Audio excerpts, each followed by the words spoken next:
বাংলাদেশ সেনাবাহিনীর utility transport ভেহিকলগুলো সব European platform, যা লজিস্টিক এবং অন্যান্য কাজে সেনাবাহিনী ব্যবহার করে থাকে।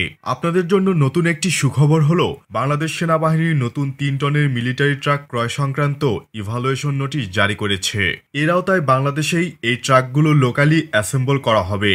কমপ্লিট নকডাউন সিকেডি মেথডে জয়েন্ট ভেঞ্চারে বাংলাদেশে অ্যাসেম্বল করা এসব মিলিটারি ট্রাক সেনাবাহিনীর লজিস্টিক সাপোর্ট, ট্রুপস ট্রান্সপোর্ট সহ বিভিন্ন কাজে ব্যবহার করা হবে। এর আগে থেকেই বাংলাদেশ সেনাবাহিনী পরিচালিত Bangladesh machine tools factory BMTF এ Japanese Isuzu military truck assemble করা হচ্ছে, যেগুলোর লোকাল নাম অরুণিমা বলিয়ান। 2024 সালে নতুন মডেলের অরুণিমা বলিয়ান ট্রাকও জনসম্মুখে নিয়ে এসেছে BMTF। এই ট্রাকের বেশ কিছু ভ্যারিয়েন্ট রয়েছে, যেগুলো সেনাবাহিনী বিভিন্ন কাজে এবং বিভিন্ন পারপাজে ব্যবহার করে থাকে। এই ট্রাকগুলো বাংলাদেশ সেনাবাহিনী বিভিন্ন করে ব্যবহার করে নিজস্ব কাজের জন্য।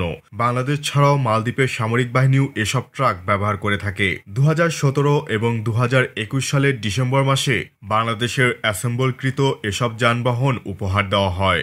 উক্ত উপহারের আওতায় বাংলাদেশে অ্যাসেম্বলকৃত বিভিন্ন সামরিক যানবাহন যেমন মিলিটারি ট্রাক, ইউটিলিটি ভেহিকল, 1.5 টনের পিকআপ, মিনিবাস ও স্টাফ কার উপহার দেওয়া হয়েছিল।